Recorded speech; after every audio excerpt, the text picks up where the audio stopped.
Bhagavate Vasudevaya. Om Namo Bhagavate Vasudevaya.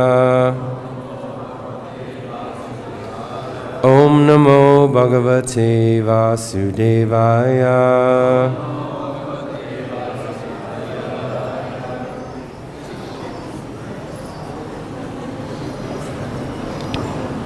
Today we're reading from Srimad Bhagavatam, Canto 10, Chapter 16, which is titled Krishna Chastises the Serpent Kaliya. Today we're reading verses 39 and 40.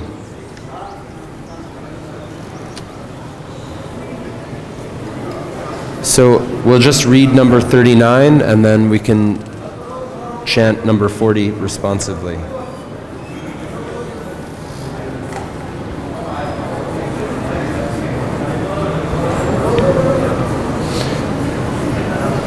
Namastubhyam Bhagavate Purushaya Mahatmane Bhutavasaya Bhutaya Paraya Paramatmane. Translation. We offer our obeisances unto you, the Supreme Personality of Godhead, although present in the hearts of all living beings as the Supersoul, you are all-pervasive. Although the original shelter of all created material elements, you exist prior to their creation. And although the cause of everything, you are transcendental to all material cause and effect, being the Supreme Soul. Purport by the servants of Srila Prabhupada. The beautiful Sanskrit poetry of this verse should be chanted out loud for the transcendental pleasure of the reciter and the hearer. So we did that. We tried to do that. Text number 40.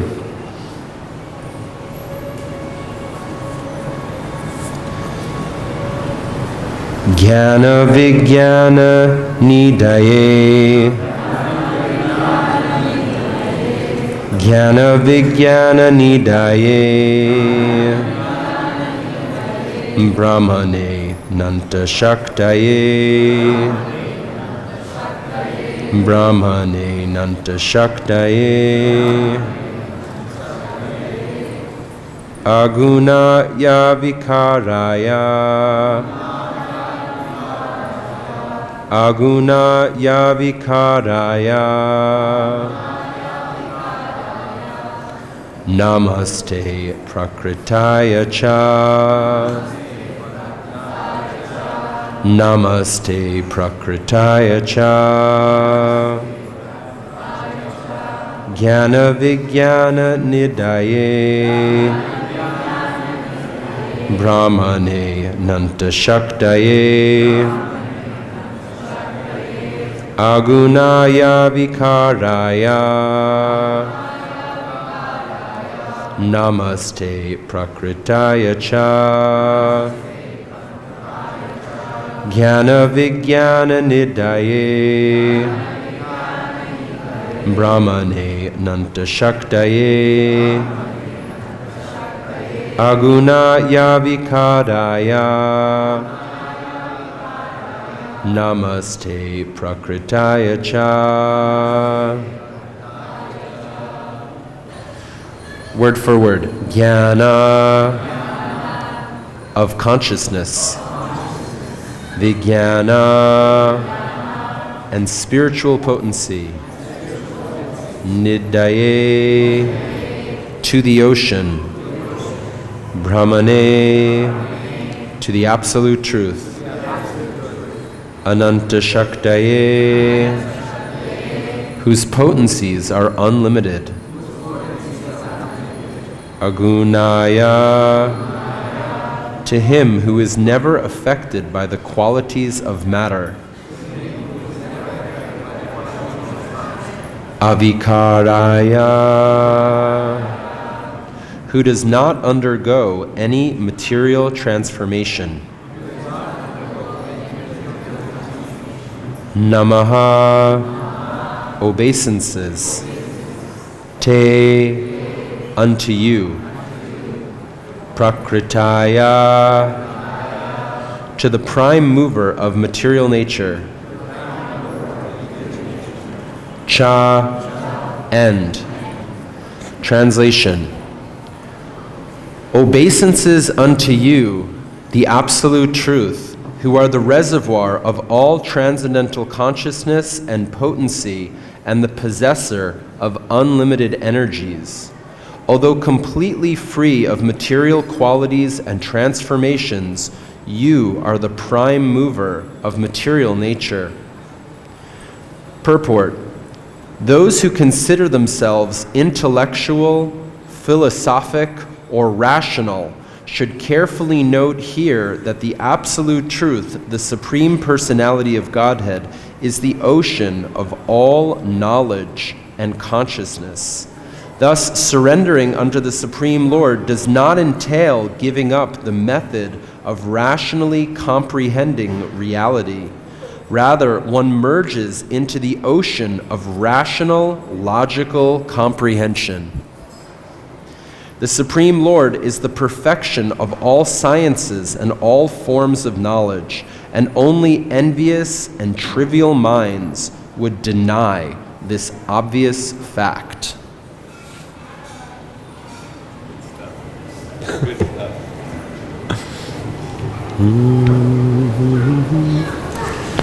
Om Jnana-timirandasya Jnananjana-salakaya Chakshulam militam yenam Tasmai Sri Gurave Namaha Sri Chaitanya Manobhistam Stapitam Yena Bhutale Swayam Rupa Kadamayam Dadati Swapadantrikam Vandeham Sri Guru Shri Yuta Parakamalam Shri Gurun Vaishnavamscha Sri Rupam Sagrajatan Sahagana Raghunathan Vitam Tam Sajivam Sadvaitam Savadutam Parijana Sahitam Krishna Chaitanya Devam Sri Radha Krishna Padan Sahagana Lalita Shri Vishakhan Vitamscha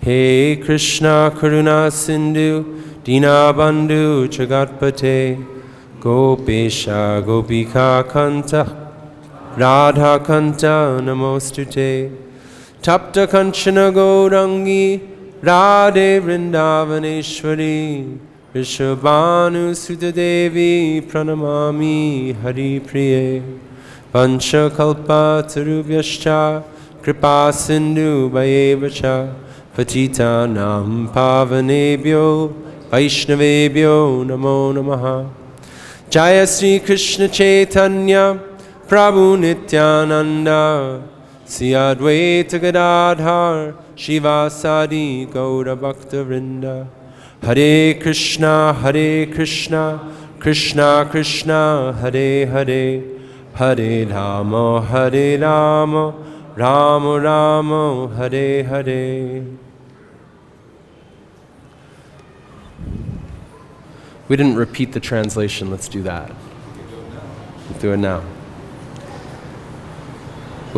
Should we do for both verses? We'll do for we'll do for verse 40. Obeisances unto you. Please repeat. Obeisances unto you. The absolute truth.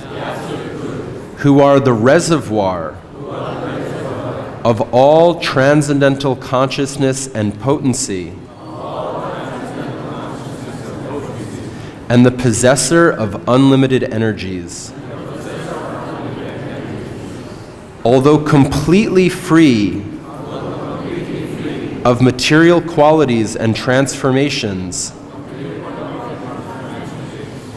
you are the prime mover of material nature.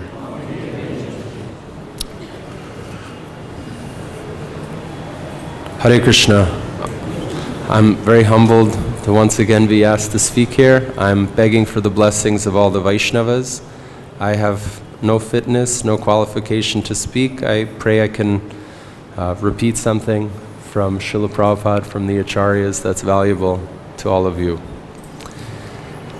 So, we're in the chapter, Krishna chastising the Kaliya serpent. And we know the story. Kaliya was situated somewhere in a lake next to the Yamuna River.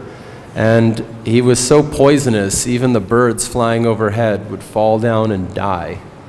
And when the cowherd boys and the cows went to drink at that place, they also died. But by Krishna's mystic potency, they were brought back to life. Krishna jumped into that lake to fight with the Kaliya serpent, and he spent a long time wrapped in the coils of the Kaliya serpent. All of the residents of Vrindavan came to the bank of the Yamuna, and they were horrified that their beloved Krishna was in such a horrible, desperate situation.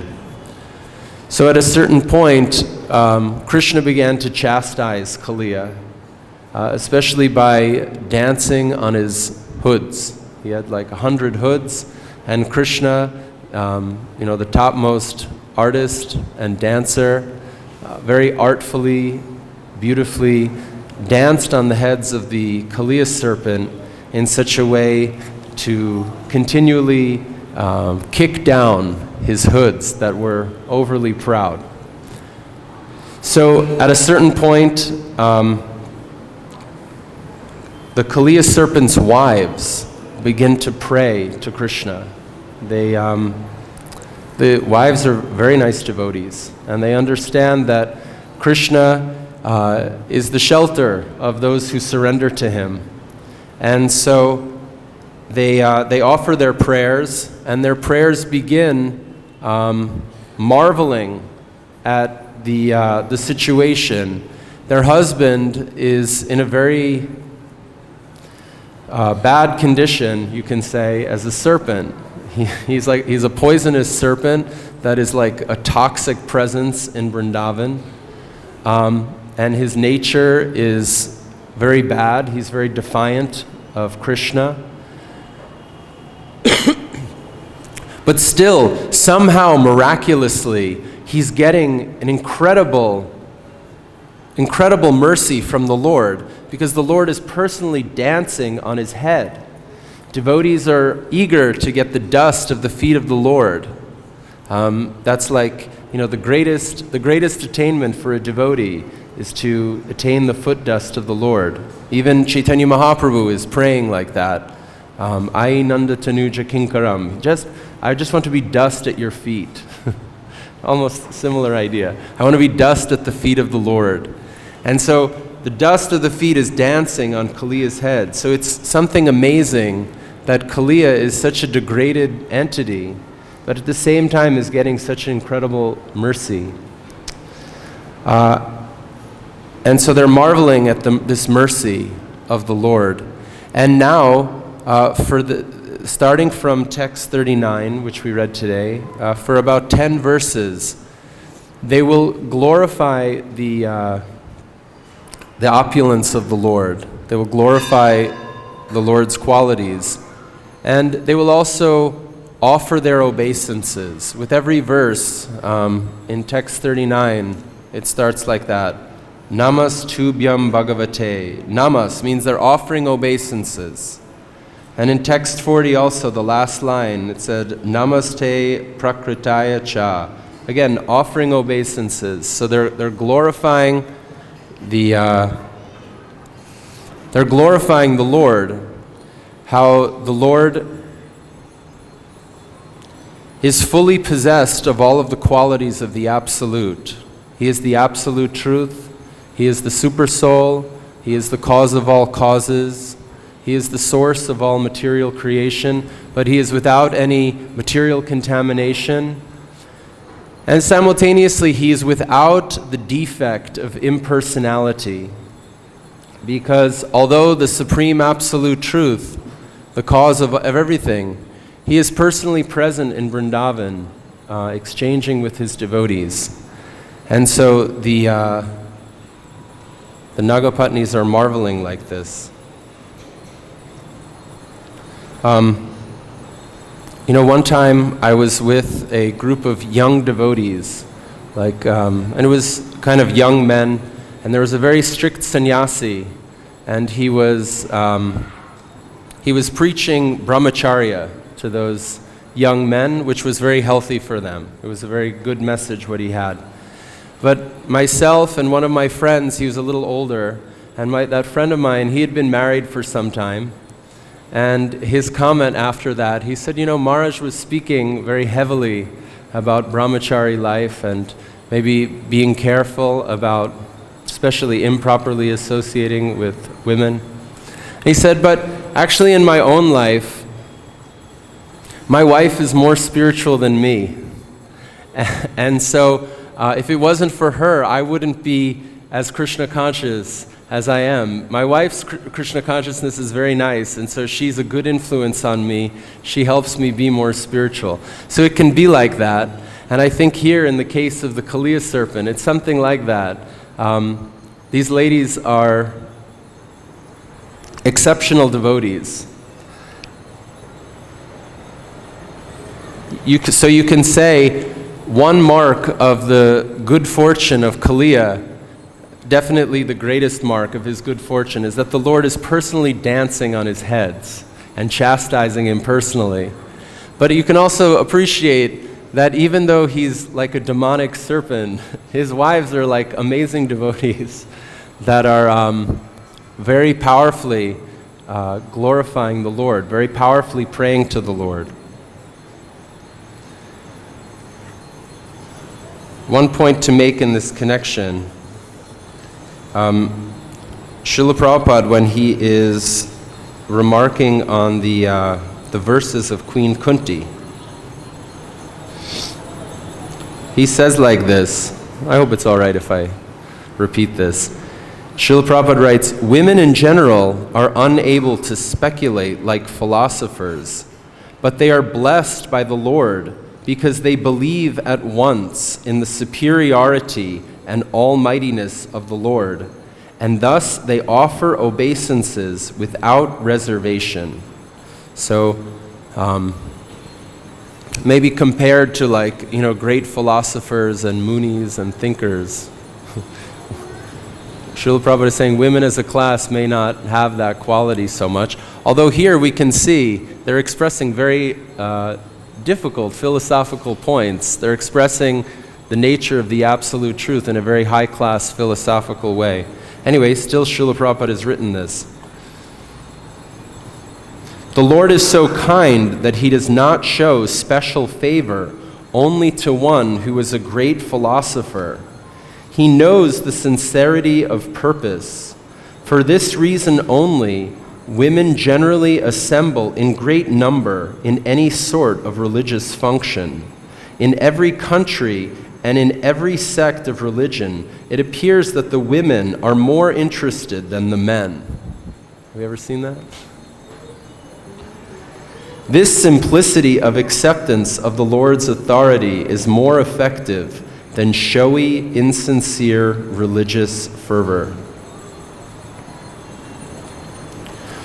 So sometimes we see that, somehow in our service we've gotten some chance to travel and see different yatras and, see how the Krishna consciousness movement is going on. And it's a fact. You see a lot of very sincere ladies again and again in so many places. Sometimes it looks like they're more serious.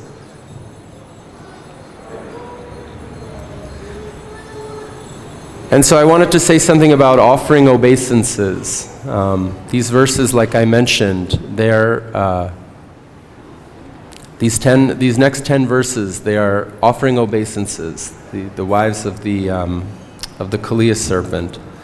There's a story in Srila Prabhupada's Lilamrita where Srila Prabhupada was preaching, giving class, and one of the guests, he said to Prabhupada, I don't feel myself subordinate to anybody. And so I don't like this idea of offering obeisances and showing respect to, like that, to others. I don't want to bow down in front of anybody. And so at that time, Srila Prabhupada said, yes, that is the material disease. He said, actually, everyone is forced to bow down. Even if you don't want to, everyone is being forced to bow down to birth, death, old age, disease. We want fortune, but sometimes we have to suffer from misfortune. We want success, sometimes we have to suffer failure. That means we're forced to bow down. Srila Prabhupada said that is the position of the living entity. You're forced to bow down. You don't want to, you may have to accept so many things that you feel aren't favorable, and you have to accept it. That's being forced to bow down.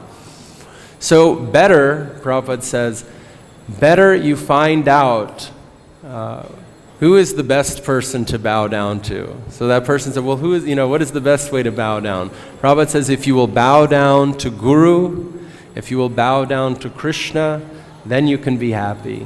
It's your natural position to have to bow down. Why not have to bow down in the best way? Krishna also, in Bhagavad-Gita, we know this verse, but it's nice to review.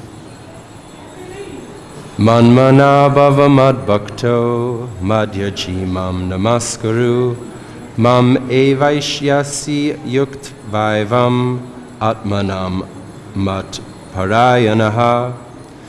In the 9th chapter, the end of the 9th chapter, Krishna says, engage your mind always in thinking of me, become my devotee, offer obeisances to me and worship me. Being completely absorbed in me, surely you will come to me. Right, it's very similar to the verse in the end of the 18th chapter. But here is, in the translation, the word obeisances is used. And there's some nice comments in Srila Prabhupada's purport. He says, connected to this verse, there are hundreds of thousands of temples in India for the worship of Krishna, and devotional service is practiced there. When such practice is made, one has to offer obeisances to Krishna. One should lower his head before the deity and engage his mind, his body, his activities, everything. That will make one fully absorbed in Krishna without deviation. This will help one transfer to Krishna Loka. Srila Prabhupada also writes, so what does it mean to offer obeisances? Generally, we're living for our personal sense gratification, for our own ambition, for our own satisfaction. When we offer obeisances to Guru, when we offer obeisances to Krishna, we're affirming, no, actually this body belongs to you, my life belongs to you. I'm not interested in acting for my own independent ambition. I'm interested in serving you, in satisfying you. Srila Prabhupada writes very nicely, the devotee in the beginning may sometimes fall from the standard, but still he should be considered superior to all other philosophers and yogis. One who always engages in Krishna consciousness should be understood to be a perfectly saintly person. His accidental, non-devotional activities will diminish, and he will soon be situated without any doubt in complete perfection. The pure devotee has no actual chance to fall down because the Supreme Godhead personally takes care of his pure devotees. Therefore, the intelligent person should take directly to the process of Krishna consciousness and happily live in this material world. He will eventually receive the supreme award of Krishna. So that's our program. We want to continue, offer obeisances, offer our mind, offer our body, offer our activities. Everything we should try to offer to Krishna. Even if there's not perfection in the beginning, generally it's like that. There are stages in Krishna consciousness from Shraddha to Prema. It means we're starting at a position where our devotional service will be mixed.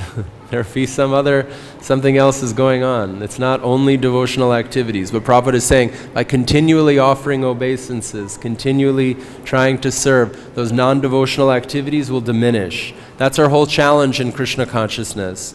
Our whole challenge in Krishna consciousness is to upgrade the standard of our surrender.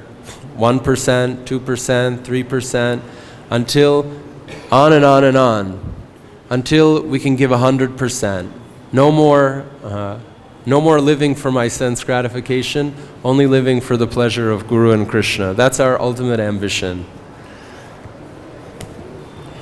I read this nice book, some instructions from Srila Bhaktisiddhanta Saraswati Thakur a few months ago. Nice comment here I thought to share, also on this point of obeisances.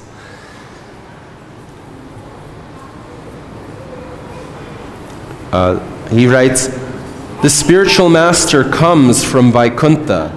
The Lord has sent him. How can we go back to Godhead if we renounce his shelter and association? The spiritual master's mercy is the root of all auspiciousness. What have we actually done to receive his mercy? Rather, we should renounce our false ego and offer our respectful obeisances at his feet." We should renounce our false ego and offer our respectful obeisances at his feet. To give up the false ego that, quote, "I am the seer, I am the enjoyer," is called offering obeisances. I'll read that one more time.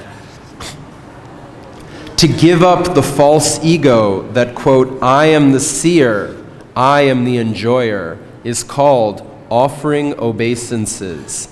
That is why the word namaḥ, obeisances, is added to mantras. So like these Nagapatnis have also put this word namaḥ in these verses. Receiving the spiritual master's mercy receiving the spiritual master's mercy destroys the sinful mentality that, quote, "I am the doer." Receiving the spiritual master's mercy awakens the pride that, quote, "I am the Lord's servant." The pride that I am the Lord's servant. Material pride, false ego, and all sinful mentalities are removed simply by his influence. I was not accustomed to worshiping my spiritual master every day, but by his mercy I came to know that my only duty was to serve his lotus feet. It is everyone's duty to worship the self-realized spiritual master and follow in his footsteps. We should not follow the blind.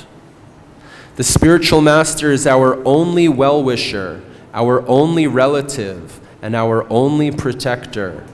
Only by his mercy are we fortunate enough to know this. So, you can say again, like Prabhupada said, you have to offer obeisances. You will have to follow someone. So he's saying, don't follow the blind. Don't follow the blind. Follow the self-realized spiritual master. After attaining the lotus feet of my spiritual master, I no longer maintain the mentality that without his service, I have something else to do. When my spiritual master, who is the Lord's dearmost servant, mercifully imparted knowledge of Nandanandan's service to me to protect me from false ego, I realized that the living entities have no other duty than to gratify Krishna's senses. Nandanandana is the only worshipable Lord, the life and soul and ornament of all living entities. The spiritual master is extremely dear to that Nandanandana.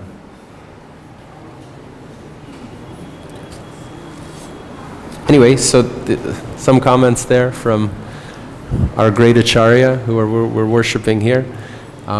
what it means to offer obeisances, to give up the ego, to surrender. I am not the enjoyer, I am not the controller, I am not the doer, I am not the seer. My life is for you. I have no other business. Like that. Maybe we'll leave it there if there are any comments or questions. Yes, Prabhu. To offer everything to the Lord, we think, well, I'm going to have a job and I'm going to offer the money that I make from my job to the Lord. And my family also, they have the necessities, but they're also devoted to the Lord. How do we see that everything's actually being offered to the Lord and we're not just kind of pacifying ourselves to facilitate our needs and wants and still attached to family and possessions and the thinking that we're actually surrendering and giving to the Lord in the name of just that initiation and I'm okay now? How should we stop thinking that I took initiation, now I'm okay? How do we really fine line between whatever you offer, whatever you sacrifice, whatever. So just basically by following the process of Krishna consciousness, we get deeper realizations for a full surrender, and we're not really still attached to these things that we're not supposed to be attached to. Yeah, great question. I think that we have to continually hear from the spiritual master. We know Rupa Goswami in Nectar of Instruction, he's written his verses, those things that are favorable for bhakti, those things that are unfavorable for bhakti. Atyahara prayasyascha prajalpo niyamagraha.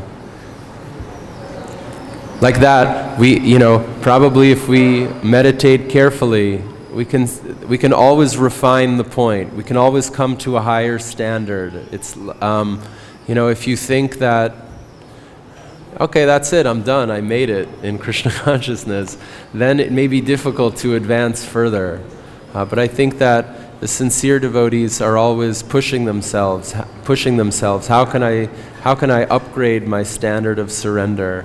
How can I improve the service that I'm doing to my spiritual master?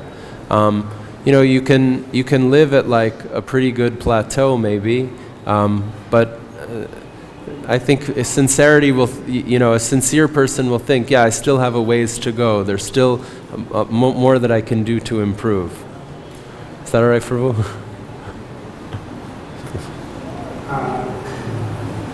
I'd like to make further comment on Prabhu's question.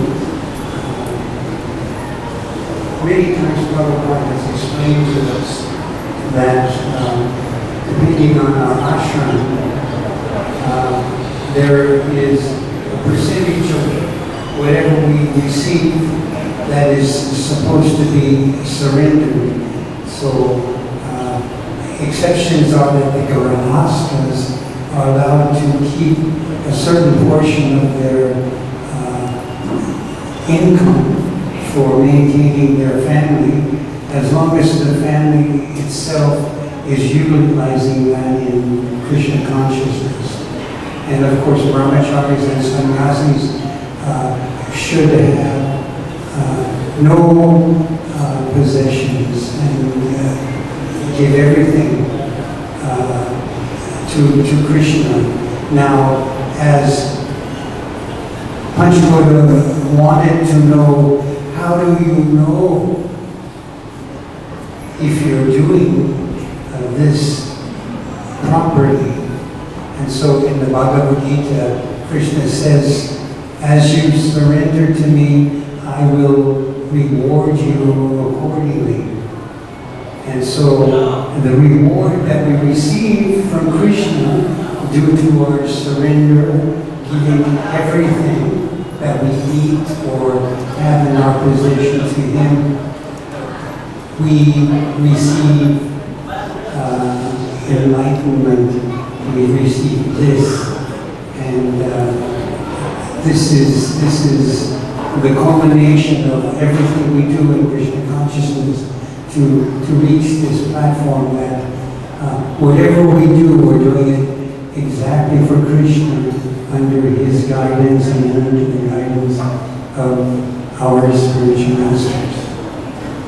Thank you so much, Prabhu. I have two stories about obeisances. Maybe I'll think of more. So this is during the time of Srila Bhakti-Siddhanta Saraswati Thakur in Mayapur during the rainy season. And he was leaving. And so in those days, no cement roads, just mud. And so this car is coming up the road, and there's a disciple up the road. And the disciple sees and pays full dandavats in the mud. And Srila Bhakti-Siddhanta asks the driver to stop, stops the car. He asks the devotee, why did you do that? It's full of mud. You're all full of mud. He said, Guru Maharaj, these obeisances is my only wealth.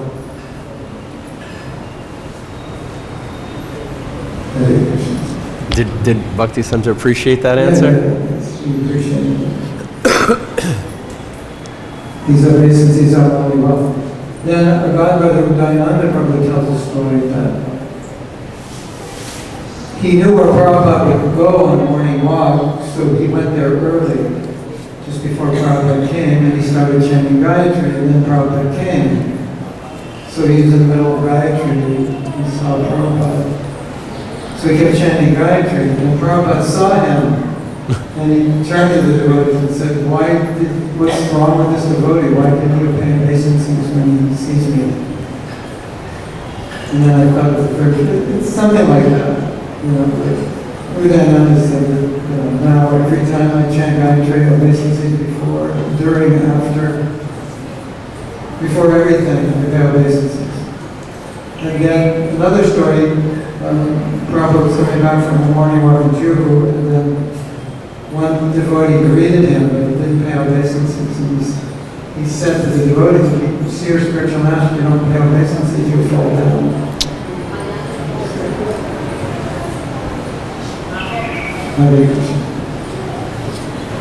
Thank you so much, Prabhu.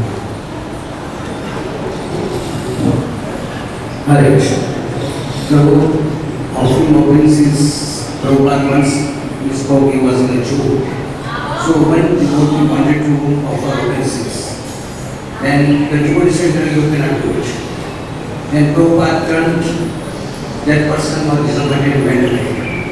Prabhupada turned, and he saw that devotee came and touched the feet of Prabhupada. So Prabhupada said, this is the Indian culture.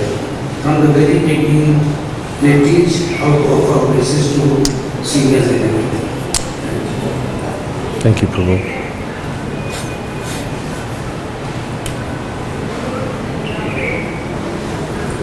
Anything else? Vishal tells a story that when Prabhupada would go around, Jai Srila Prabhupada, offer obeisances, offer obeisances, and Prabhupada said, after a while, he said, why don't you just do something practical and give us something? We can go over the top as well, like that our only business is for the Guru to notice us offering obeisances to him and not really doing anything practical. Oh, here's another Mahatma story. They exactly what you're saying. They had this term for certain devotees, and they're called Vrindavan Prabhus. Because basically that's all probably service and Dandavats. They didn't really do anything practical. Guru Maharaj, Dandavats. So, just echoing what you said.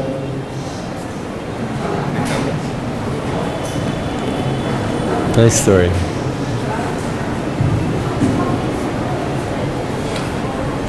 I have a question for obeisances. For example, if you stay near Vrindavan and you want to do everyday parikrama around Vrindavan Shaman, and you have only, for example, 15 minutes a day for that, or even less. But when you go parikrama, every 10-20 minutes is deities. So it will be always Vrindavan parikrama around Vrindavan we should do. So how to do that? Every time we should go. Teoretycznie woda,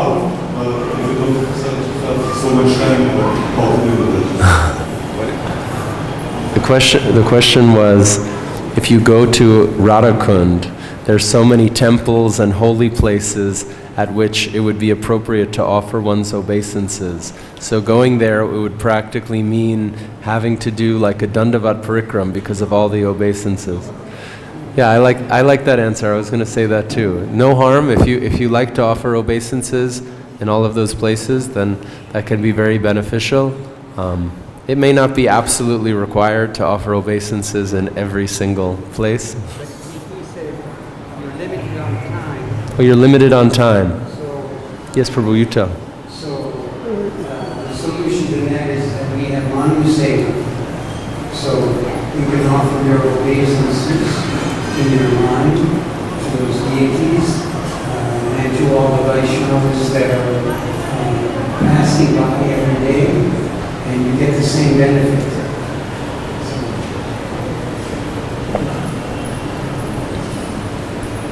Thank you, Prabhu. We'll leave it there. Prabhu, did you have something else to say? Should we offer our obeisances every day to our wives? If you want to eat. Even if they don't offer obeisances to us? Wow.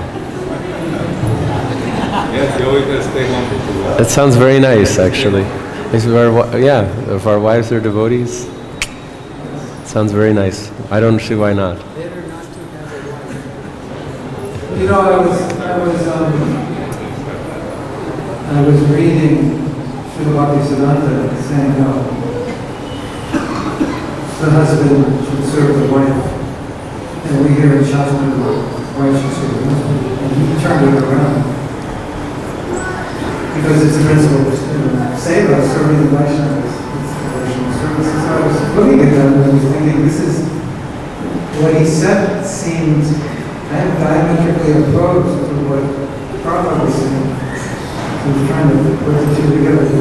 Srila Bhakti-siddhanta was just taking the view of Vaishnavas saying, service, we don't enjoy your life, you serve your life.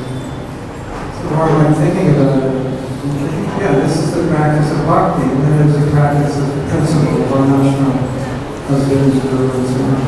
But he's transcending that. And he's saying this is the Vaishnava principle. We're serving humble service. Even though the guru, husband, guru, but in varnashram maybe, but bhakti is transcendent. Thank you. We are humble servants. But also the statement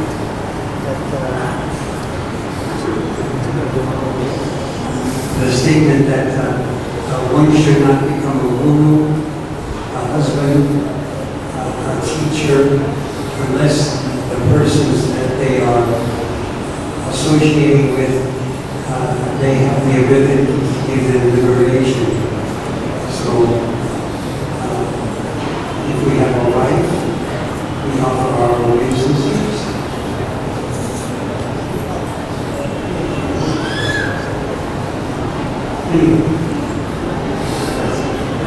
Thank you so much. In other words,